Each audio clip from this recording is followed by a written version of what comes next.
अस्सलाम वालेकुम अज़ीज़ तलबा और तालिबात। रोटेशनल डायनामिक्स का आज हमारा 8वां लेक्चर है और आज हम लोग ज़ावियाई मेयार हरकत मतलब गर्दिशी हरकत के दौरान जो ज़ावियाई मेयार हरकत जो होता है, एंगुलर मोमेंटम जो होता है, हम उसी टॉपिक को आगे बढ़ाने वाले हैं। लेकिन उसको आगे बढ़ाने से पहले समराइज़ करने के लिए पिछले लेक्चर में कुछ फार्मूले जो हम लोगों ने जिनका डेरिवेशन देखा था, आज मैं उनको थोड़ा सा समराइज़ कर देता हूँ यहाँ पे। देखिए, हमने सबसे पहले देखे थे कि जमूद का मेयार असर जो है मोमेंट ऑफ इनर्शिया वो होता है summation M into R square. आमतौर पे ये फार्मूला उस वक्त अप्लीकेबल होगा जब ज़र्रात एक दूसरे से अलहदा हों और कम भी हों, महदूद हों। लेकिन मान लीजिए कि अगर कोई जिस्म जो है वो ठोस है और वो एकदम मुस्तहकम है कि यूनिफॉर्मिटी उसमें है, होमोजीनियस बॉडी है, तो ऐसे टाइम पर हम इस फार्मूले को चेंज करके इंटीग्रेशन में इस्तेमाल करेंगे। यानी समेशन हट जाएगा और उसकी जगह पर इंटीग्रेशन आ जाएगा और फार्मूला बनेगा R square into D M, क्योंकि हम वहाँ पर मासेस जो है, कमैयतें जो है, उनका डिस्ट्रीब्यूशन के अतबार से हम देखेंगे। इसको कैसे अप्लाई करना है वो हम लोग आगे चलकर देखने वाले हैं। इसके बाद हम लोगों ने तीन अलग अलग चीज़ें पढ़ी थी। एक था गर्दिशी तवानाई बिल हरकत, मतलब रोटेशनल काइनेटिक एनर्जी। तो रोटेशनल काइनेटिक एनर्जी का जो फॉर्मूला हमको मिला था वो था half I into omega square. तो रोटेशनल काइनेटिक एनर्जी का जमूद के मेयार असर के साथ में ये ताल्लुक हमको नजर आया था। दूसरा रिलेशन जो हम लोगों ने देखा था वो था टॉर्क का, गर्दिशे का। गर्दिशा जो है वो हमको मिला था यहाँ पर आई इंटू अल्फ़ा के बराबर, मतलब जमूद का मेयार असर और जावियाई इसरा एंगुलर एक्सेलरेशन, इन दो लोगों का जो प्रोडक्ट है वो टॉर्क के बराबर था। तीसरा फार्मूला जो हमको मिला था वो था जावियाई मेयार हरकत के बारे में। जावियाई मेयार हरकत मतलब L, angular momentum is equal to, उसका फार्मूला हमको मिला था आई इंटू ओमेगा। तो इतनी चीज़ें, मतलब इतना डेरिवेशंस जो है, इन लोगों के डेरिवेशंस हम लोगों ने पिछले लेक्चर में जो है वो देखा था। अब हम आज इसी टॉपिक को आगे बढ़ाते हैं। आज हमारा जो पहला जो टॉपिक जिसको हम आज कवर करने वाले हैं पहले, वो है जावियाई मेयार हरकत की बका का कानून। जावियाई मेयार हरकत की बका, जावियाई मेयार हरकत की बका जो है उसका जो कानून है वो हमको देखना है, मतलब law of conservation of angular momentum. अब आप देखिए, इसका सीधा साधा सा जो उसूल है या इसका क्या बयान है वो आप बहुत शॉर्ट में जो है उर्दू में भी और इंग्लिश में भी जो है बहुत इजीली आप इसको समझ सकते हैं। अगर हम इसको इंग्लिश में लिखें तो देखिए एकदम सिंपल तरीके से इसको ऐसा लिख सकते हैं, if theta equal to zero then L is equal to constant. ये जो छोटा सा मैंने स्टेटमेंट यहाँ पे लिखा हूँ इसी को बोलते हैं जावियाई मेयार हरकत की बका का कानून। अगर हम इसको उर्दू में अगर बात करें तो उर्दू में हम इस तरह से बोल सकते हैं कि अगर टॉ बराबर ज़ीरो हो, मतलब अगर गर्दिशा सिफर हो, तो एल जो है वो कांस्टेंट होता है, वो मुस्तकिल हो जाता है। तो आइए सबसे पहले इसकी एक स्टेटमेंट हम बनाते हैं इसी को देखकर, और एकदम सिंपल सी स्टेटमेंट बनेगी। जो जो डेफिनेशन यहाँ पर इस कानून की बनने वाली है वो ये है कि अगर किसी जिस्म पर अमल करने वाला बैरूनी गर्दिशा सिफर हो तब उसका जावियाई मेयार हरकत मुस्तकिल हो जाता है। यानी अगर गर्दिशा सिफर हो तो जावियाई मेयार हरकत मुस्तकिल हो जाता है। इस बयान को जावियाई मेयार हरकत की बका का कानून कहते हैं। तो यहाँ पर आप देखिए कि ये स्टेटमेंट तो हो गया। इस स्टेटमेंट के दो पार्ट हैं, अगर वाला पार्ट शर्त है और तब वाला जो पार्ट है तो वो उसका रियल स्टेटमेंट है कि जावियाई मेयार हरकत मुस्तकिल कब होगा, जब गर्दिशा ज़ीरो होगा। आइए इस उसूल को हम लोग साबित करने की कोशिश करते हैं, देखें कि इसको किस तरह से साबित किया जा सकता है। तो सबसे पहले हम जावियाई मेयार हरकत का वेक्टर फार्मूला लेंगे। जावियाई मेयार हरकत जैसा हम लोगों ने पिछले लेक्चर में देखा था कि L bar is equal to होता है R bar cross P bar, मतलब उमूदी फासला ज़रब ख़ती मेयार हरकत। अब ये जो फॉर्मूला आपके पास है इसका डेरिवेटिव लेंगे with respect to time T. तो जैसे ही हम इसका डेरिवेटिव लेते हैं ये कुछ ऐसा बन जाएगा, D L bar by D T is equal to D upon D T of R bar cross P bar. अब आप देखिए कि इस साइड में हमको इन लोगों का डेरिवेटिव लेना है, लेकिन ये डेरिवेटिव में यहाँ पे क्रॉस है यानी हासिल ज़रब है और दो लोग हमको नज़र आ रहे हैं। तो ये जो पहला है इसको वन और ये सेकंड है, तो हम यहाँ पर डेरिवेटिव का प्रोडक्ट रूल इस्तेमाल करेंगे। मतलब ज़रब का जो कानून है, प्रोडक्ट का या ज़रब करने का जो कानून है डेरिवेटिव का, वो हम यहाँ पर इस्तेमाल करेंगे। और वो कानून बहुत आसान है, वो ये है, उसका स्टेटमेंट आप याद रखो, वो है first into derivative of second plus second into derivative of first. एकदम इजी वे में आप इसको ऐसा याद रख सकते हो, first into derivative of second plus second into derivative of first. अब देखिए इसको किस तरह से करेंगे, D L bar by D T is equal to, अभी जैसा मैंने आपको बताया था, first into derivative of second, first यानी आर, यह आ जाएगा are bar into derivative of second, इसका मतलब हो जाएगा D V bar by D T, उसके बाद आएगा प्लस, और प्लस के बाद आएगा सेकंड, सेकंड मतलब P bar into derivative of first मतलब D R bar by D T. तो D L bar by D T जो है इसका जो डेरिवेटिव हमको मिला वो मिला R into D P by D T plus P into D R bar by D T. अब हम इसको थोड़ा सा और आगे सॉल्व करते हैं, ये आ जाएगा D L bar by D T is equal to, आप देखिए इस ब्रैकेट में गौर कीजिए पहले, आर बार क्रॉस, यहाँ पे है D P bar by D T, D P का मतलब है rate of change in linear momentum और अपॉन में टाइम है मतलब rate of change of linear momentum. मतलब ये कि ये ख़ती मेयार हरकत की तब्दीली की शरह है, और ख़ती मेयार हरकत की तब्दीली की शरह न्यूटन का जो दूसरा कानून हरकत है, सेकंड लॉ ऑफ मोशन जो है, उसके मुताबिक rate of change of angular linear momentum जो है वो हमेशा फोर्स होती है। इसका मतलब ये जो नंबर हमको यहाँ दिख रहा है D P by D T, ये न्यूटन के दूसरे कानून के मुताबिक ये कुवत है, तो इसकी जगह पर हम यहाँ पर फोर्स ले सकते हैं। तो are bar cross D P by D T की जगह पर फोर्स आ गया, प्लस अब यहाँ पर आप देखिए इस जगह पर ये जो पी है ख़ती में आ रहा है, इसका मतलब होगा कमैया ज़रब रफ्तार ख़ती रफ्तार, तो पी की जगह पर हम ले सकते हैं कमैया ज़रब ख़ती रफ्तार इनटू, अब बाजू में आप देखिए D R bar by D T, D R का मतलब होता है फासला या डिस्प्लेसमेंट और अपॉन में है टाइम, तो ये हो जाएगा rate of change of displacement मतलब हटाव की तब्दीली की शरह, और हटाव की तब्दीली की शरह यानी ख़ती रफ्तार, तो D R bar by D T का मतलब होगा ख़ती रफ्तार, तो ये हो जाएगा वी बार। तो इस तरीके से हमने D P by D T की जगह पर एफ ले लिया न्यूटन के कानून के मुताबिक, और D R bar by D T की जगह पर हमने ख़ती रफ्तार ले लिया ख़ती रफ्तार की तारीफ के मुताबिक। इसको थोड़ा सा और सिंप्लीफाई करते हैं, ये आ जाएगा D L bar by D T is equal to, आप देखो आर इंटू एफ, अब R bar cross F bar जो है इसका मतलब होता है कि ये जो कुव्वत है आपने इसको उमूरी फासले के साथ ज़रब किए, जब आप कुव्वत को उमूरी फासले के साथ ज़रब करोगे तो ये गर्दिशा आपको मिलेगा मतलब टॉर्क, तो are bar cross F bar जो है ये हमारा टॉर्क है, तो आर बार क्रॉस एफ बार की जगह पे टॉ बार आ गया, प्लस एम जो है वो कांस्टेंट है, कमैया जिस्म की कांस्टेंट होती है किसी भी हरकत में, हम उसको बाहर कर देंगे तो एम बाहर हो गया। अब यहाँ पर अंदर जो चीज़ बची है वो है V bar cross V bar. Okay, मुझे उम्मीद है यहाँ तक आपको पूरा ये समझ में आया होगा। अब हम थोड़ा सा और मैथमेटिक्स पढ़ते हैं इसके ताल्लुक से।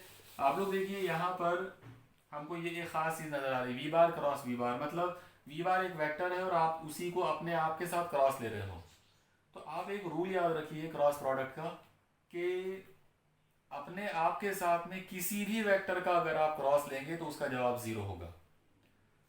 जैसे अगर मान लो कोई वेक्टर ए बार है, आप उसका क्रॉस ले रहे हो उसी के साथ में, तो इसका जो जवाब है वो ज़ीरो आएगा। कोई दूसरा वेक्टर है मान लीजिए बी बार, आप उसका क्रॉस प्रोडक्ट ले रहे हो उसी के साथ में, वो आ जाएगा ज़ीरो। तो किसी भी वेक्टर का, दुनिया का कोई भी वेक्टर अगर आपने लिया और उसका क्रॉस प्रोडक्ट उसी के साथ में अगर लेते हैं, उसका जवाब जो है वो हमेशा ज़ीरो आएगा। तो अब ये चीज़ हम यहाँ पर इस्तेमाल करेंगे इस जगह पर। जैसे ही हम इस चीज़ को यहाँ पे इस्तेमाल करते हैं ये कुछ ऐसा बन जाएगा, D L bar by D T is equal to, पहला नंबर हमको मिला है टॉ, और उसके बाद है प्लस एम, और ब्रैकेट में जो नंबर आएगा वो है ज़ीरो, क्योंकि V bar cross V bar is zero. लेकिन जब आप ज़ीरो से एम को मल्टीप्लाई करोगे तो पूरा जवाब ही ज़ीरो हो जाता। तो एम इंटू ज़ीरो यानी ज़ीरो, और इस तरीके से हमारा फॉर्मूला जो हमको मिलेगा वो ये है।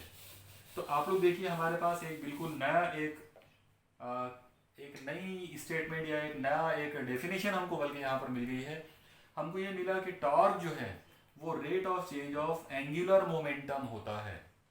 मतलब अगर आपने ज़ावियाई न्याय हरकत को तब्दील किए और उसकी तब्दीली की शरह अगर आप निकालते हो तो वो गर्दिशा के बराबर है।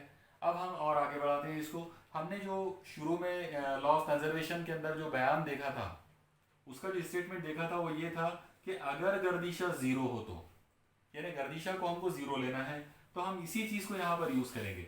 हम लोग फ़र्ज़ करेंगे कि टॉ बार जो है वो ज़ीरो है। तो जैसे ही आप गर्दिशे को ज़ीरो ले लेंगे, इस फॉर्मूले के मुताबिक यह आ जाएगा D L bar by D T equal to zero. मतलब एल का डेरिवेटिव ज़ीरो आ गया। अब मैथमेटिक्स का डेरिवेटिव का एक बहुत ही सिंपल सा एक रूल है कि जो नंबर जो जो चीज़ कांस्टेंट होती है, जो तभी मिकदार कांस्टेंट होती है, उसका डेरिवेटिव ज़ीरो होता है। या अगर किसी का डेरिवेटिव ज़ीरो है, इसका सीधा मतलब क्या हुआ कि वो कांस्टेंट है। तो D L bar by D T is equal to zero, यानी एल का डेरिवेटिव जीरो आया है, इसका मतलब L is equal to constant, यानी हमारा जो ज़ावियाई में आ रहा हरकत जो है वो कांस्टेंट हो गया है। तो आप लोग देखिए हमारी शर्त यहाँ पर आ गई कि अगर टॉ बराबर ज़ीरो है तो एल बराबर कांस्टेंट है, और यही हमने उस स्टेटमेंट में बोला था। तो इस तरीके से हम मैथमेटिकल तरीकों को यूज़ करके साबित कर सकते हैं कि अगर किसी जिस्म पर अमल करने वाला गर्दिशा टॉर्क ज़ीरो हो तो उसका ज़ावियाई मेयार हरकत जो है, एंगुलर मोमेंटम जो है, वो हमेशा कांस्टेंट होता है, मुस्तकिल हो जाता है। तो यहाँ पर हमारा ये कानून जो है उसका स्टेटमेंट और उसके स्टेटमेंट का प्रूफ जो है वो कंप्लीट हो गया। अब हम इसी के साथ जुड़ा हुआ जो अगला टॉपिक है वो है कि ये जो law of conservation of angular momentum है, इसको हम कहाँ अप्लाई करेंगे हमारी रोज़मर्रा ज़िंदगी के अंदर, हमारी जो रूटीन लाइफ है उसमें हम इसको कहाँ यूज़ कर सकते हैं। तो आप लोग देखिए इसके इसके मतलब इस कानून के इस्तेमाल तो बहुत सारे हैं, बहुत सारी जगहों पर हम law of conservation of angular momentum को यूज़ करेंगे। लेकिन ख़ास तौर से अभी हमारा जो नया जो सिलेबस आया है इस साल का, इस सिलेबस के अंदर इसके सिर्फ दो एप्लीकेशन, दो इतलाक़ हमको दिए गए हैं। उनमें से पहला जो इतलाक़ है वो है बैले डांस का, और दूसरा जो इसका इतलाक़ या इस्तेमाल है वो है डाइविंग का। तो यहाँ पर हम सबसे पहले बात ये करते हैं कि बैले डांस क्या है और डाइविंग का मुकाबला क्या होता है। तो इनको इनकी डिटेल्स देखने मतलब इनकी डिटेल्स में जाने से पहले पहले मैं आप लोगों को एक छोटा सा एक वीडियो दिखाता हूँ, ताकि आपको बैले डांस कैसा होता है वो भी नज़र आए और डाइविंग का मुकाबला रियल में क्या होता है वो भी आपको नज़र आए। तो ये दोनों चीज़ों को देखने के लिए पहले हम एक छोटा सा वीडियो की तरफ चलते हैं।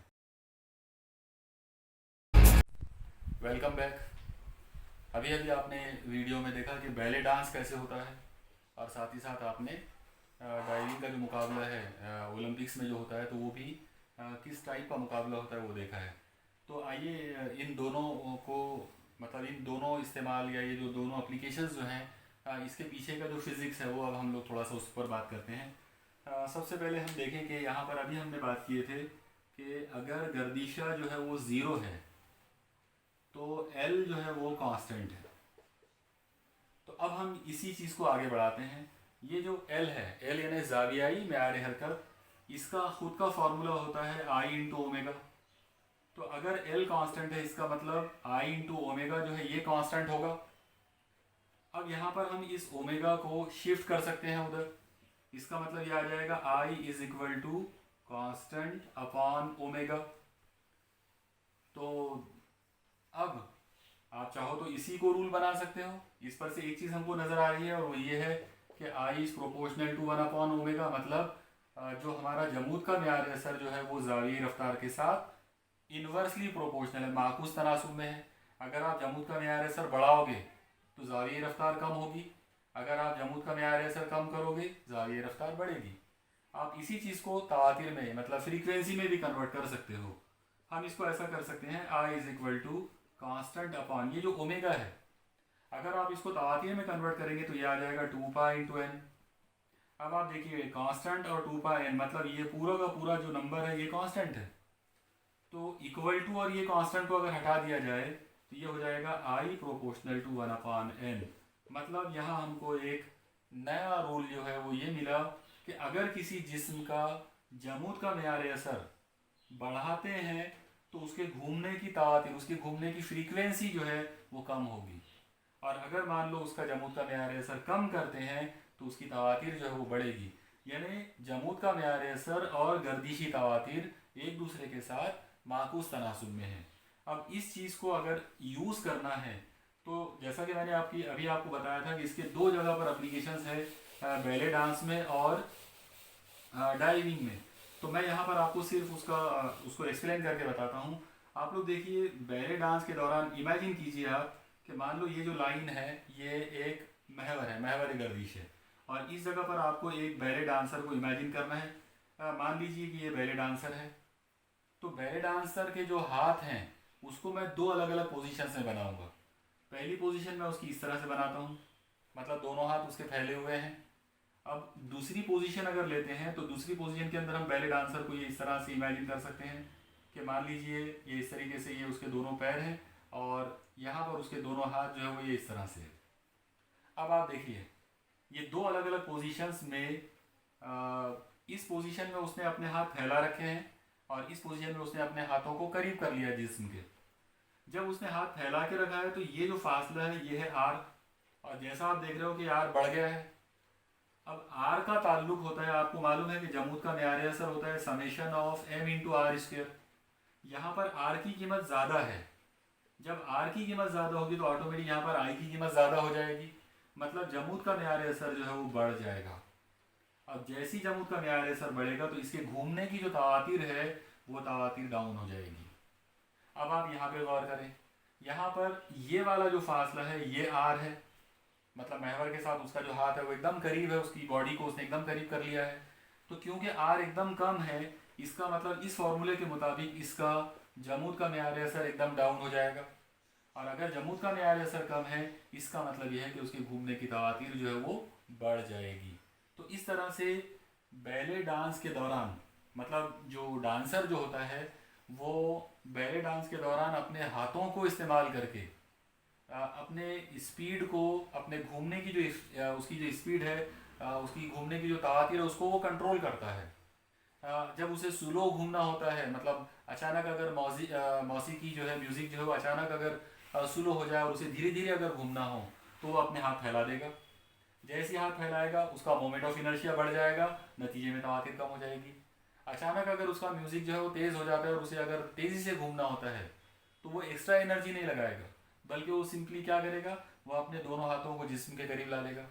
जैसे ही वो अपनी बॉडी को सुकड़ लेगा, अपने बॉडी के करीब कर लेगा, वैसे उसका जो मोमेंट ऑफ इनर्शिया है वो डाउन हो जाएगा फासला कम होने की वजह से, और इसलिए उसकी घूमने की जो तवातीर है वो बढ़ जाएगी। तो इस तरह से बैले डांसर जो है वो law of conservation of angular momentum को इस्तेमाल करता है अपने डांस के दौरान। आइए अब हम थोड़ा सा डाइविंग का जो मुकाबला है उस पर भी हम थोड़ी सी बात कर लेते हैं। अभी जैसा आपने देखा कि डाइविंग के मुकाबले के अंदर ऊपर एक ऐसा प्लेटफॉर्म होता है, यहाँ पर इस जगह पर एक खिलाड़ी है ऊपर, और यहाँ इस जगह पर एक स्विमिंग पूल है। यहाँ पर स्विमिंग पूल जो है उसमें पानी है यहाँ पर, और इसको यहाँ पर छलांग लगाकर ऐसा हवा में उसको सर्कल पूरे करना होते हैं। तो अब आप यहाँ पर इमेजिन कीजिए, मान लो कि ये जो खिलाड़ी है इसने हवा में छलांग मारा और छलांग लगाने के बाद इसकी पोजीशन कुछ तो भी ये ऐसी हो गई इस अंदाज में। अगर ये इतनी बड़ी पोजीशन में ऐसा अगर अपने आप को ऐसा कर्व अगर बनाएगा तो इसका जो रोटेशन का दायरा बनेगा वो दायरा कुछ इतना बड़ा बनेगा। अब यहाँ इसका मरकज होगा इस दायरे का तसव्वुराती, और यहाँ ये महवर होगा, ये जो पेन की जो डायरेक्शन आप देख रहे हो तो ये इसका महवर होगा। इस लिहाज से ये वाला जो फासला है ये रहेगा आर।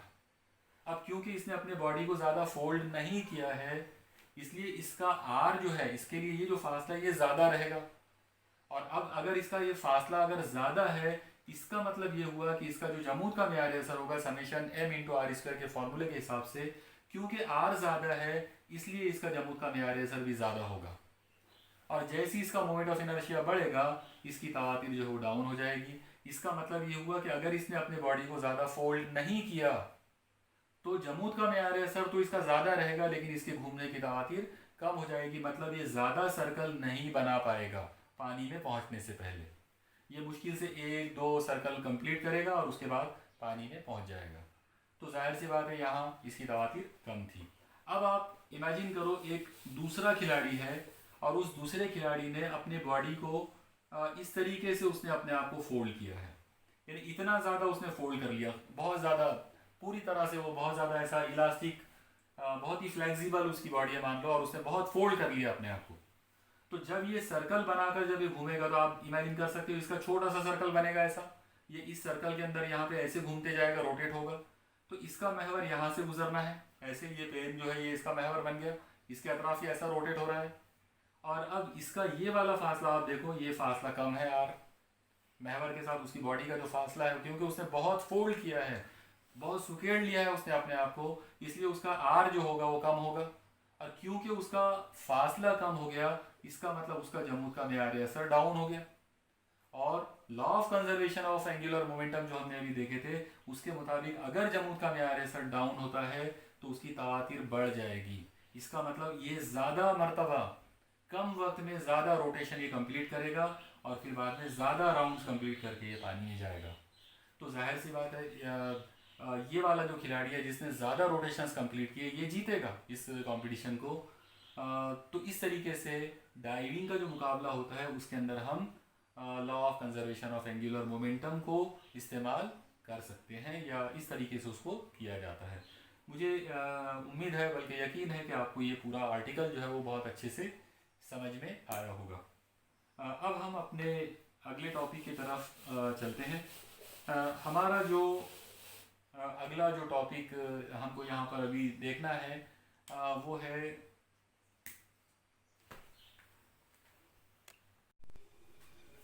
अब हमारा अगला जो टॉपिक है वो है उमूदी महवरों का उसूल, यानी परपेंडिकुलर एक्सिस थ्योरम। तो सबसे पहले हम ये देखें कि ये जो थ्योरम है परपेंडिकुलर एक्सिस थ्योरम, इसका ओरिजिनल जो स्टेटमेंट है वो क्या चीज़ है। तो यहाँ पर हम सबसे पहले तसव्वुर करेंगे कि मान लीजिए कि एक कोई पतली सी एक 2 डायमेंशनल एक जिस्म है, जो कि जिसे इंग्लिश में लेमिनर बॉडी कहते हैं, मतलब ऐसा जिस्म जो मुस्तवी नुमा हो, जिसकी एक सतह हो, जो एक सतह से मिलकर बना हुआ हो। तो ऐसे जिस्म में हम 3 अलग अलग उमूदी महवर लेंगे। अब यहाँ पर हम पहला जो महवर लेते हैं वो ऐसा खड़ा महवर ले लेंगे जो कि पॉइंट ओ में से पास हो रहा है, मान लीजिए ये इस तरह से।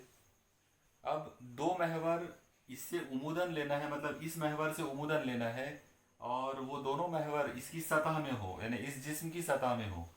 तो मान लेते हैं कि ये जेड महवर है, तो इसमें से एक महवर हम लोग ये इस तरह से ले सकते हैं। मान लीजिए कि ये जो है ये एक्स महवर है, यहाँ पर ऐसे पॉइंट ओ में से पास होने वाला।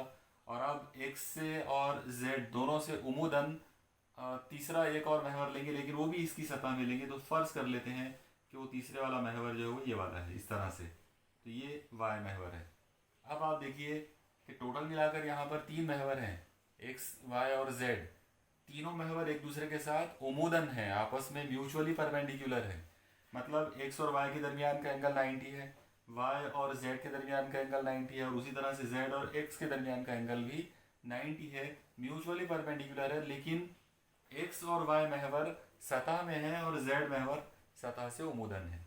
ऐसी हालत में अगर हम जेड महवर के लिए जमूद का मेयार असर निकालते हैं, मतलब आई जेड अगर निकालते हैं, तो उसकी कीमत जो है वो आ जाएगी आई एक्स प्लस आई वाई के बराबर। आई जेड यानी जमूद का मेयार असर उमूदी महवर के लिए, आई एक्स मतलब जमूद का मेयार असर एक्स महवर के लिए, आई वाई मतलब जमूद का मेयार असर वाई महवर के लिए। तो ये दोनों जो उफकन गुजरने वाले जो महवर हैं, सतह में से उफकन गुजरने वाले दोनों महवरों के लिए जमूद के मेयार असर का मजमुआ उमूदी महवर के जमूद के मेयार असर के बराबर होता है। इसे हम कहेंगे उमूदी महवरों का मसला या उमूदी महवरों का उसूल, परपेंडिकुलर एक्सिस थ्योरम। तो इसका बयान जो है, यानी इसका जो स्टेटमेंट है वो आप याद कर लीजिए इसका स्टेटमेंट है कि किसी भी मुस्तवी नुमा पतले जिस्म की सतह से उमूदन गुजरने वाले महवर के लिए जमूद का मेयार असर बाकी बचे हुए जो दो महवर हैं जो उफ़क़न गुजर रहे हैं उनके जमूद के मेयार असर के मजमुए के बराबर होता है। और इस तरह से फार्मूला बनेगा I Z is equal to I X plus I Y. ये हमारा उमूदी महवरों का उसूल हो गया।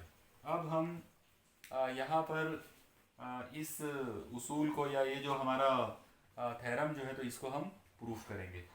इसको प्रूफ करने के लिए हम वैसे तो ये डायग्राम यूज़ कर सकते हैं जो अभी आपके सामने दिख रही है, लेकिन मुनासिब ये होगा कि हम एक थोड़ा सा और अलग फिगर यहाँ पर हम बना लेते हैं। आप देखिए, मान लो कि हमने एक पतले से एक लैमिनर बॉडी को लिया और इस पतले से लैमिनर बॉडी की सतह में से एक महवर जो है वो ये वाला गुजर रहा है जो कि एक्स महवर है, और ये जो है तो ये वाई महवर है। और ये जैसा कि दिख रहा है आप लोगों को ये दोनों भी 90 डिग्रीज पर है। इसके बाद एक तीसरा महवर हम लोग यहाँ पे ले सकते हैं, लेकिन जो तीसरा महवर होगा तो उसको हम ऐसा उमुदन समझेंगे। मतलब इस बोर्ड से, ये जो वाइट बोर्ड है, इससे उमुदन वो ऐसे गुजरेगा। अब जाहिर है वो ऐसा तो हम उसको हवा में बना नहीं सकते हैं, इसलिए उसको हम बताने के लिए यहाँ पर ये इस तरीके से हम उसको बता देते हैं।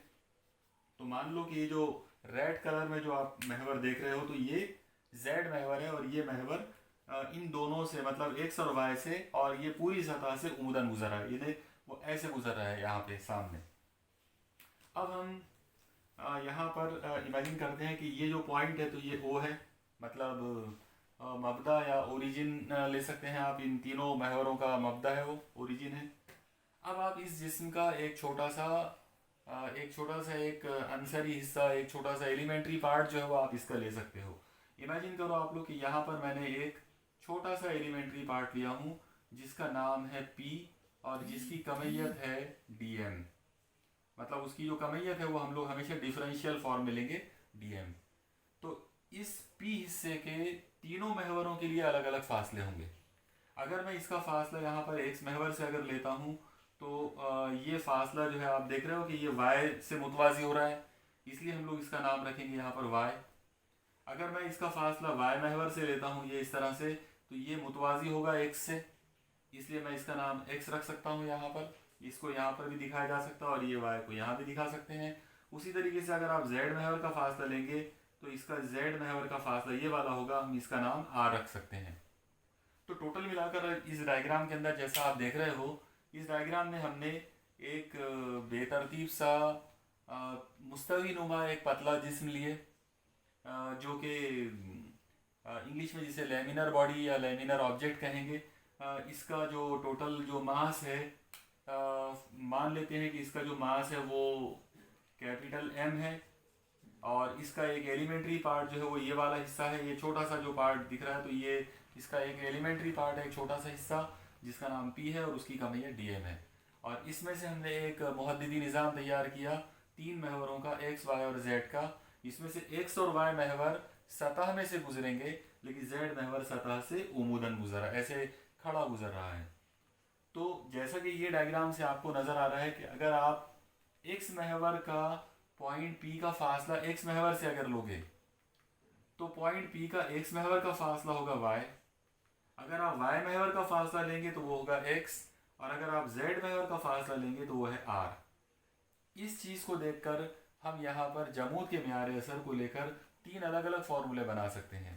पहला फार्मूला, अगर मैं यहाँ पर x महवर के लिए अगर बनाता हूँ तो x महवर के लिए हमारा जो फार्मूला यहाँ पर बनेगा वो आएगा I X is equal to integration. आप लोग देखिए, क्योंकि मुझे x महवर के लिए यानी इस महवर के लिए इसको रोटेट कराना है और इसका जमूद का मेयार असर निकालना है तो वो आ जाएगा ये वाले फासले का मुरब्बा। क्योंकि हमने फार्मूला देखा था ना, integration R square into D M, तो यहाँ पर r का मतलब y है, इसलिए ये हो जाएगा Y square into D M. इसी तरीके से अगर मैं अगर मैं y महवर के लिए जमूद का मेयार असर निकालता हूँ, मतलब अगर मैं इस जिस्म को ऐसे रोटेट कराता हूँ y महवर के लिए, तो जमूद का मेयार असर आ जाएगा I Y is equal to integration, इसका फासला जो है वो x है, इसलिए हो जाएगा X square into D M. बिल्कुल ऐसे ही अगर हम z महवर के लिए जमूद का मेयार असर निकालते हैं तो वो आ जाएगा I Z is equal to integration. अब z महवर यहाँ से गुजर रहा है और इसका फासला पॉइंट पी से आर है, इसलिए ये हो जाएगा R square into D M. तो टोटल मिलाकर यहाँ पर हमने इस फिगर को देखकर तीन अलग अलग जमूत के म्यार ऐसा निकाल लिए। एक्स महवर के लिए I X is equal to integration Y square D M, Y महवर के लिए integration X square into D M, और जेड महवर के लिए integration R square into D M. अब आप देखिए इस फिगर में हम यहाँ पर जैसा आप देख रहे हो कि यहाँ पर दो हमको मुसल्लस नज़र आ रहे हैं, दो राइट एंगल ट्रायंगल्स दिख रहे हैं मुतवाजी, मतलब क्या बोलेंगे उसको हम लोग, दो राइट एंगल ट्रायंगल जो यहाँ पे हमको नज़र आ रहे हैं, इनमें से आप इस ट्रायंगल पर गौर कीजिए। ये वाला जो ट्रायंगल है जिसको मैंने यहाँ पर अभी शेड बनाया हूँ, इसमें ये वाला एंगल 90 का है, और ये एंगल 90 का होने की वजह से ये वाली जो साइड है ये बन जाएगा वित्र, ये बन जाएगा एक ज़िला और ये हो जाएगा दूसरा ज़िला। तो अगर मैं यहाँ पर फीसागोरस का मसला अगर इस्तेमाल करता हूँ, तो फीसागोरस के मसले के मुताबिक आर का स्क्वायर जो है वो इन दोनों ज़िलों के मुरब्बों का मजमुआ हो जाएगा। मतलब हम यहाँ पर फॉर्मूला यहाँ ये दे सकते हैं कि R square is equal to, मतलब वित्र का मुरब्बा इज इक्वल टू पहले ज़िले का मुरब्बा प्लस दूसरे ज़िले का मुरब्बा। तो ये फार्मूला हम इस ट्रायंगल में, यानी यहाँ पर ये जो हमको मुसल्लस जो नज़र आ रहा है, इस मुसल्लस के अंदर हम कायमतुज़्ज़ाविया मुसल्लस जो हमको दिख रहा है, तो इसमें हमने पाइथागोरस प्रिंसिपल जो है इस्तेमाल किया और ये फार्मूला हमको मिल सकता है। तो आइए अब हम इस का डेरिवेशन जो है वो आगे बढ़ाते हैं। आप देखिए सबसे पहले जैसा कि मैंने अभी आपको बताया था कि इस ट्रायंगल में अगर हमने फीसागोरस का मसला अगर इस्तेमाल किए तो हमको फॉर्मूला यहाँ पर मिला था R square is equal to Y square plus X square या X square plus Y square. अब आप ये जो फार्मूला हमको मिला है, इस फार्मूले को दोनों तरफ हमको डीएम से मल्टीप्लाई करो और साथ ही साथ इसका इंटीग्रेशन भी लो। तो अगर हम इसका इंटीग्रेशन लेते हैं तो ये हो जाएगा integration R square into D M is equal to integration Y square into D M plus integration X square into D M. और अब ये तीनों इंटीग्रेशन की यहाँ पर एक कीमतें मौजूद हमको दिख रही है। Integration R square D M जो है ये हमारा आई जेड है, इसका मतलब ये हो जाएगा I Z is equal to integration Y square D M जो है आप देखो वो आई एक्स है, इसका मतलब हो जाएगा I X plus integration X square D M जो है वो आई वाई है, इसका मतलब हो जाएगा आई वाई। तो आप लोग देखिए यहाँ पर जेड महवर जो कि हमारा उमूदी महवर था उसके लिए जमूद का म्यार है सर, दोनों जो उफ्कन जो महवर गुजर रहे थे, मतलब सतह में से जो दो महवर गुजर रहे थे एक्स और वाई, उन दोनों के जमूद के म्यार असर का मजमुआ उमूदी महवर के जमूद के म्यार असर के बराबर हमको मिला है अगर एक्स वाई और जेड तीनों महवर म्यूचुअली परपेंडिकुलर हों, अगर तीनों महवर एक दूसरे के साथ मुतवाजी हों। तो इस तरीके से हम उमूदी महवरों का जो उसूल है, उमूदी महवरों का जो थ्योरम है, हम उसको प्रूफ कर सकते हैं एक सिंपल सी ज्योमेट्री को इस्तेमाल करके। मुझे यकीन है कि आपको ये आर्टिकल जो है ये समझ में आया होगा। आइए अब हम अपना दूसरा जो थ्योरम है इस चैप्टर का वो शुरू करते हैं। उसका नाम है मुतवाज़ी महवरों का उसूल या पैरेलल एक्सेस थ्योरम।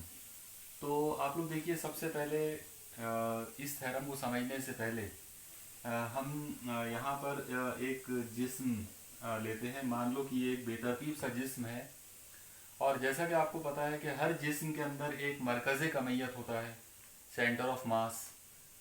तो हम यहाँ पर इमेजिन ये करेंगे कि मान लो यहाँ पर सेंटर ऑफ मास है जिसको हमने सी से जाहिर किया है। हमने शुरू में देखा था इस चैप्टर के कि मरकज़ कमियत एक ऐसा नुक्ता होता है, एक ऐसा पॉइंट होता है किसी भी जिस्म के अंदर जहाँ पर उस जिस्म की पूरी जो कमियत है वो उस जगह पर मरकूज़ होती है। आप उस जगह पर यानी इस पॉइंट के ऊपर आप इस जिस्म को बैलेंस कर सकते हो या पूरे जिस्म की कमियत को यहाँ पर मरकूज़ माना जाएगा। तो ये हमारा मरकज़ कमियत है इस जिस्म का। हम इस मरकज़ कमियत में से एक महवर को जो है गुजारेंगे। मान लो कि ये महवर इसमें से गुजर रहा है, हम इस महवर का कुछ एक नाम दे सकते हैं। सपोज करो कि वो Z1 है। तो अगर ये जिस्म इस महवर के अतराफ में अगर गोल घूमता है, यानी यहाँ पर अगर ये इस तरीके से अगर ये रोटेट होता है, तो इसका कुछ तो भी जमूद का मेयार असर बनेगा। हम उस जमूद के मेयार असर को आई सी से जाहिर करेंगे। आई सफिक्स सी का मतलब है moment of inertia for the axis passing through centre of mass. मतलब जमूद का मेयार असर ऐसे नुक्ते के, ऐसे महवर के लिए जो कि मरकज़ कमयत से गुजर रहा है। अब हम एक नया नुक्ता लेंगे। हाँ, हम लोग यहाँ से मतलब पॉइंट सी से कुछ दूरी पर एक आम नुक्ता लेंगे ओ यानी ऑर्डिनरी नुक्ता, ऑर्डिनरी पॉइंट। तो एक आम नुक्ता हमने लिया। अब हम पॉइंट ओ में से एक और महवर यहाँ से हम गुजारेंगे जो कि हमारे पुराने Z1 महवर से मुतवाजी होना चाहिए। तो अगर मैं यहाँ से एक महवर अगर गुजारता हूँ ये इस टाइप से, तो आप देखिए कि ये महवर इसके साथ मुतवाजी हुआ। हम इस महवर का नाम Z2 रख सकते हैं। तो ओ पॉइंट जो है वो सी से कुछ दूरी पर है, मान लेते हैं कि वो फासला h है। अब अगर हमने इस पूरे जिस्म को यहाँ रोटेट किया, मतलब अगर वो इस महवर के अतराफ में ऐसे अगर वो रोटेट होता है, तो फिर इस पूरे जिस्म का जमूद का मेयार असर इस महवर के लिए कुछ अलग बन जाएगा। हम लोग उस जमूद के मेयार असर का नाम आई ओ रख सकते हैं। आई ओ का मतलब रहेगा moment of inertia for ordinary point. I C का मतलब है moment of inertia for centre of mass. मतलब ये मरकज़ कमयत के लिए जमूद का मेयार असर है और ये ऑर्डिनरी नुक्ते, आम नुक्ते के लिए जमूद का मेयार असर है। अब इस जिस्म का अब हमको इस जिस्म का मतलब जमूद के मेयार असर के लिए इन दोनों के दरमियान का ताल्लुक देखना है। तो उसके लिए हम लोग एक चीज़ ये फ़र्ज़ करेंगे कि मान लो इस जिस्म का टोटल कमयत जो है वो m है, और अब इस जिस्म का एक एलिमेंट्री पार्ट हम लोगों को तसव्वुर करना पड़ेगा। तो हम लोग यहाँ पर ऐसा तसव्वुर करते हैं कि इसका एक अंसरी जुज़, एक छोटा सा हिस्सा जो है वो इस मकाम पर है। यहाँ पर सपोज करो कि ये जो छोटा सा जो पॉइंट है, छोटा सा ये जो हिस्सा है, इसका नाम P है और इसकी जो कमयत है वो dm है। तो अब जैसा कि आप लोग देख रहे हो, पॉइंट P या ये जो एलिमेंट्री पार्ट P जो है, इसका दोनों महवरों के साथ अलग अलग फासला होगा। तो मैं यहाँ पर इसको पहले पॉइंट C के साथ जोड़ देता हूँ। ये जो फासला आया हम इसका नाम कुछ रख सकते हैं R1। और अगर हमने पॉइंट P को पॉइंट O के साथ अगर जोड़ दिए तो हमारे पास एक नया फार्मूला, एक नया फासला आ जाएगा, हम उसको R2 बोल सकते हैं। तो ये वाला फासला R2 होगा और ये फासला R1। अब हम एक चीज़ देख सकते हैं कि Z1 महवर के लिए पॉइंट P का फासला R1 है और Z2 महवर के लिए पॉइंट P का फासला R2 है। ऐसी सूरत में जमूद के मेयार असर के लिए IO और IC के दरमियान एक छोटा सा एक ताल्लुक जो है वो बनाया जा सकता है, या मैथमेटिकली उसको प्रूव किया जा सकता है। वो जो ताल्लुक है वो ये है कि IO इज इक्वल टू, मतलब ऑर्डिनरी पॉइंट के लिए जमूद का मेयार असर इज इक्वल टू IC, मतलब मरकज़ कमयत के लिए जमूद का मेयार असर plus m into H square. m का मतलब है इस जिस्म की पूरी कमयत और h का मतलब है इन दोनों महवरों के दरमियान का उमूदी फासला। तो ये जो फॉर्मूला आपके सामने लिखा हुआ दिख रहा है, इसको बोलते हैं मुतवाज़ी महवरों का उसूल। एक बार फिर से आप देखिए कि IO जो है ये जमूद का मेयार असर है ऑर्डिनरी पॉइंट के लिए, IC जमूद का मेयार असर है मरकज़ कमयत के लिए, H दोनों महवरों के दरमियान का फासला है और M इस जिस्म की कुल कमयत है। तो इस लिहाज से अगर इस फॉर्मूले को अगर बयान करना हो, यानी इसका अगर स्टेटमेंट अगर लिखना हो, तो हम इसको इस तरह से बोल सकते हैं कि किसी भी ठोस जिस्म के आम नुक्ते में से गुजरने वाले महवर के लिए जमूद का मेयार असर हमेशा मरकज़ कमयत से गुजरने वाले मुतवाज़ी महवर का जमूद के मेयार असर और जिस्म की कमयत और दोनों महवरों के दरमियानी फासले के मुरब्बे के हासिल ज़रब के मजमुए के बराबर होता है। मतलब यहाँ पर हम इन दो लोगों की मजमुए की बात करेंगे। पहली जो चीज़ है वो जमूद का मेयार असर है मरकज़ कमयत के लिए, और दूसरी जो क्वांटिटी यहाँ पर है वह है हासिल ज़रब, क्योंकि यहाँ पर आप देखो m और h के बीच में ज़रब है। इसका मतलब ये जो क्वांटिटी है ये हासिल ज़रब है। तो किसका हासिल ज़रब? कमयत और दोनों महवरों के दरमियानी फासले के मुरब्बे का हासिल ज़रब। तो टोटल मिलाकर जो स्टेटमेंट बनेगा वो कुछ तो भी इस तरह से बनेगा कि आम जिस्म के लिए सॉरी आम नुक्ते के किसी भी ठोस जिस्म के आम नुक्ते के लिए जमूत का मेयार असर हमेशा मरकज़ी कमियत के लिए जमूत का मेयार असर और जिस्म की कमियत और दरमियानी फासले के मुरब्बे के हासिल ज़रब के मजमूए के बराबर होता है। इस पूरे बयान को हम बोलेंगे मुतवाज़ी महवरों का उसूल। फार्मूले के तौर पे अगर इसको याद रखना हो तो बहुत आसानी से आप याद रख सकते हो। इसका फार्मूला रहेगा I O is equal to I C plus M into H square. अब आइए हम इसको साबित करने की कोशिश करते हैं। बहुत ही आसानी के साथ इसको साबित किया जा सकता है। जैसा कि आप लोग ये फिगर देख रहे हो, इस फिगर के अंदर जैसा मैंने अभी आपको समझाया था, दोबारा से आप देखिए कि पॉइंट सी मरकज़ कमियत है जिसमें से Z1 महवर गुजरा, ओ जो है वो आम नुक्ता है जिसमें से Z2 महवर गुजरा। Z1 और Z2 दोनों महवर आपस में पैरेलल हैं, दोनों मुतवाज़ी हैं। अब हम लोगों ने इस जिस्म का एक आंसरी जूस जो है एक इकाई हिस्सा जो है वो पी लिया है और इस पी का जो कमियत हम फर्ज करें वो DM है। और जैसा आप देख रहे हो कि यहाँ पर पॉइंट पी जो है उसका सी से फासला R1 है और ओ से फासला R2 है। तो अब हम यहाँ पर ये ज्योमेट्री को कंप्लीट करने के लिए इस लाइन को हम कंटिन्यू करेंगे आगे और इस लाइन को यहाँ से लेकर यहाँ लेकर आ जाते हैं। सपोज करो कि ये पॉइंट का कुछ एक नाम हम रख सकते हैं। सपोज करो इसका नाम हमने N रख दिया है। तो अब आप गौर से अगर आप देखेंगे तो इस फिगर में आपको दो यहाँ पर राइट एंगल ट्रायंगल आपको नजर आएंगे। कायमतु ज़ाविया दो मुसल्लस आपको दिखेंगे। एक ये छोटा सा मुसल्लस आप देखिए गौर से, ये वाला मुसल्लस जिसको मैंने शेड किया हूँ, और एक दूसरा ये वाला मुसल्लस जो अब शेड का हिस्सा बन गया है, मतलब इसके अंदर ये पूरा आएगा। तो पहला मुसल्लस ये छोटा सा है और दूसरा ये वाला बड़ा मुसल्लस। इन दोनों मुसल्लसों के हम अलग से नाम लिख के रख लेते हैं यहाँ पे। मुसल्लस CNP, आप लोग देखो CN क्योंकि ये एंगल 90 का है, और दूसरा एक मुसल्लस ONP।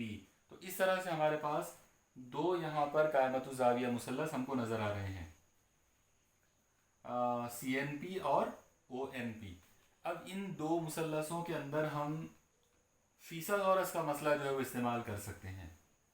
तो अगर मैं ये छोटे मुसल्लस में मतलब CNP में अगर फीसागोरस का मसला अगर लेता हूँ तो मुझे यहाँ पर लिखना पड़ेगा CP का स्क्वायर इज इक्वल टू, क्योंकि CP जो है वो वित्र है इस छोटे मुसल्लस के अंदर, तो CP का स्क्वायर इज इक्वल टू आ जाएगा CN का स्क्वायर प्लस NP का स्क्वायर। ओके, और अब आप देखिए अगर मैं ये बड़ा मुसल्लस अगर यूज़ करता हूँ तो बड़ा मुसल्लस जो है ONP, इसके लिए भी ये राइट एंगल यहाँ पर है और इसके सामने ये वित्र हो जाएगा। इसका मतलब यहाँ पर मैं फॉर्मूला बना सकता हूँ OP का square is equal to ON का स्क्वायर प्लस NP का स्क्वायर। तो इस तरीके से मैंने इन दो मुसल्लसों के अंदर, मतलब छोटा जो कायमतु ज़ाविया मुसल्लस है इसमें और जो बड़ा है, दोनों में मैंने फीसागोरस का मसला इस्तेमाल कर लिया। अब आप लोग एक आखिरी चीज़ पर यहाँ थोड़ा सा गौर कीजिए।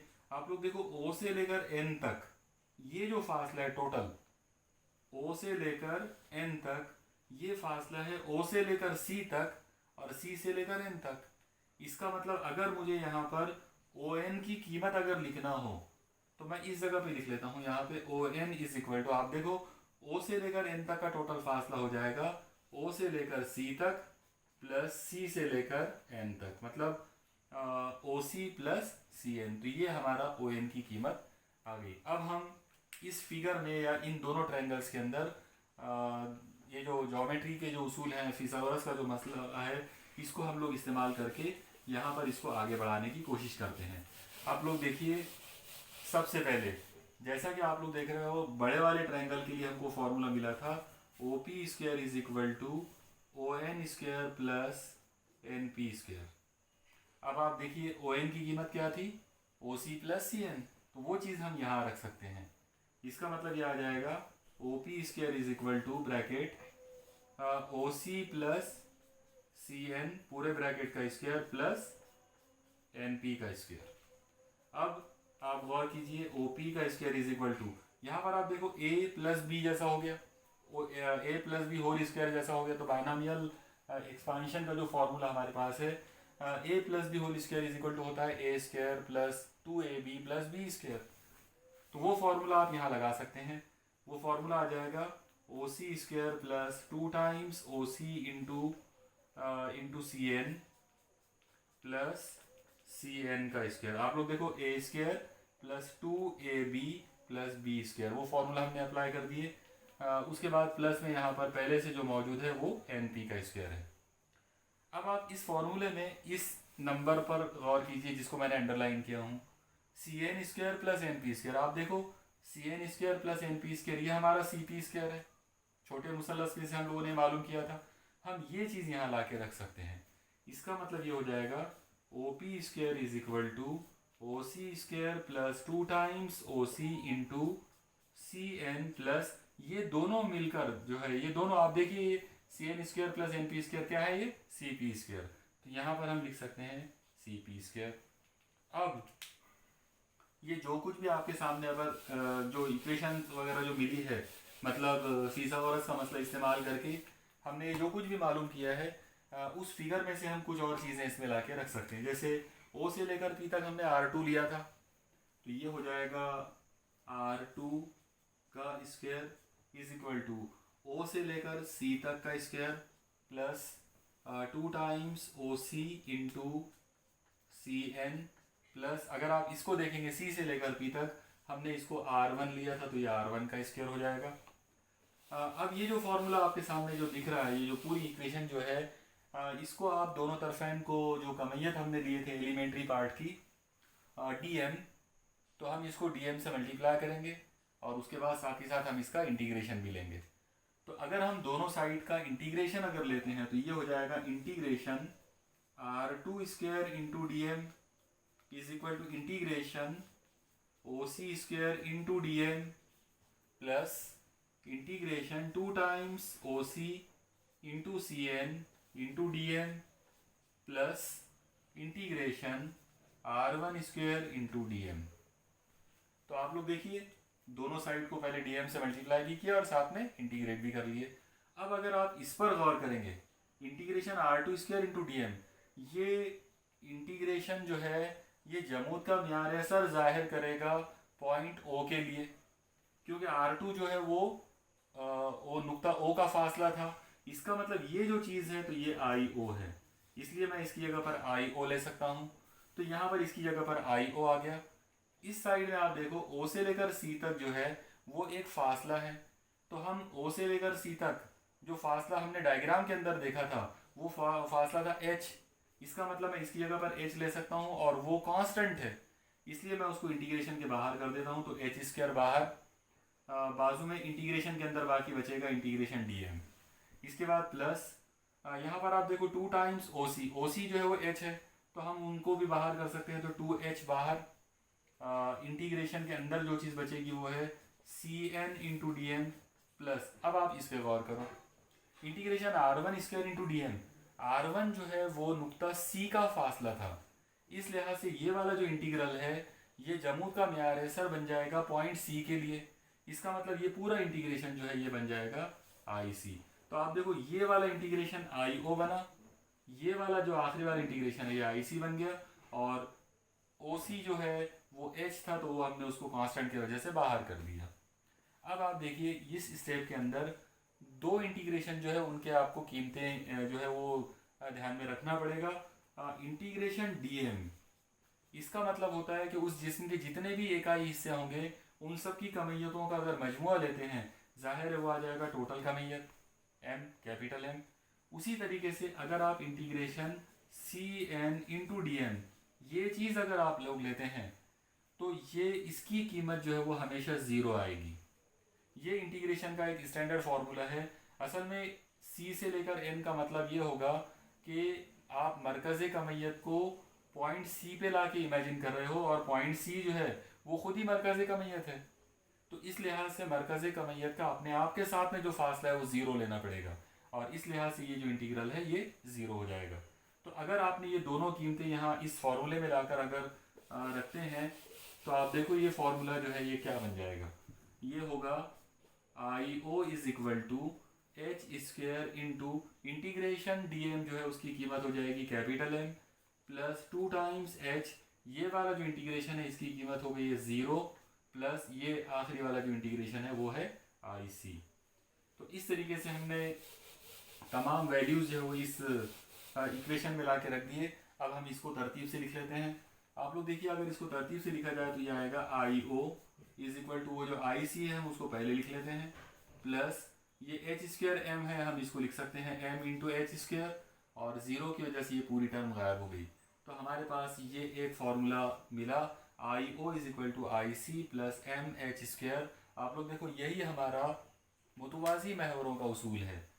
इसमें ओ जो है ये आम नुक्ता है, ऑर्डिनरी पॉइंट है, सी जो है ये ख़ास नुक्ता है यानी मरकज़ी कमियत है, एच जो है वो दोनों महवरों के दरमियान का फासला है। तो टोटल मिलाकर हमको जो चीज़ मिली वो ये है कि आम नुक्ते के लिए जमूद का मेयार असर हमेशा मरकज़ी कमियत के लिए जमूद का मेयार असर और जिस्म की कमियत और दरमियानी फासले के मुरब्बे के हासिल ज़रब के मजमूए के बराबर होता है। मतलब I O is equal to I C plus M into H square. मुझे उम्मीद है कि आपको ये जो थ्योरम है ये समझ में आया होगा और उसका प्रूफ भी समझ में आया होगा। आज के इस लेक्चर में हम यहाँ अब रुक जाते हैं। अस्सलाम वालेकुम।